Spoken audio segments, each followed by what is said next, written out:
होगी दोस्तों, तो आप इस शख्स को अच्छी तरह पहचानते होंगे। इनका नाम आमिर छोटू है। इनका एक वीडियो इंस्टाग्राम में इतना वायरल हुआ कि आज ये इतने फेमस हो गए कि बच्चा बच्चा इनको जानता है। इनका डायलॉग था 160 रुपये का, जो बहुत फेमस हो चुका है बच्चा बच्चे की जुबान पर। इनका डायलॉग है 160 रुपये का, जो बहुत फेमस हो चुका है। हर कोई शख्स इनको अपनी दुकान में बुला रहा है प्रचार के लिए। हर कोई शख्स अपनी दुकान में इनका डायलॉग बोल रहा है।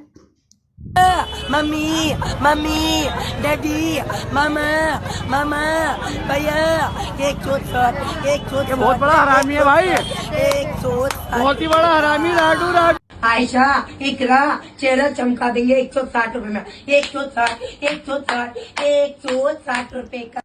हर कोई इनके पीछे पीछे लगा है, एक वीडियो बनवाने के लिए, एक फ़ोटो खिंचवाने के लिए, इनका डायलॉग बुलवाने के लिए, वीडियो बनवाने के लिए।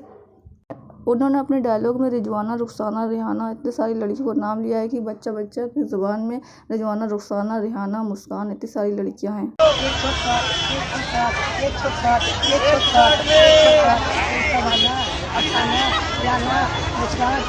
आज इतने फेमस हो गए हैं, इतने तरक्की इनको मिल रही है कि जहाँ जाते हैं लोग इनको पहचान जाते हैं। बच्चा बच्चा इनको पहचान जाता है। इनसे एक वीडियो बनवाने के लिए, एक सेल्फी लेने के लिए, एक डायलॉग बुलवाने के लिए इनको पीछे पड़ जाते हैं। इतनी लाखों वीडियो इनके पीछे लग जाती है तो इनको अब देखिए बॉडीगार्ड लेकर चलना पड़ रहा है। और आपको हमारा वीडियो पसंद आएगा तो लाइक करें, कमेंट करें, शेयर करें, सब्सक्राइब करें और कमेंट करके ये बताएं कि आपको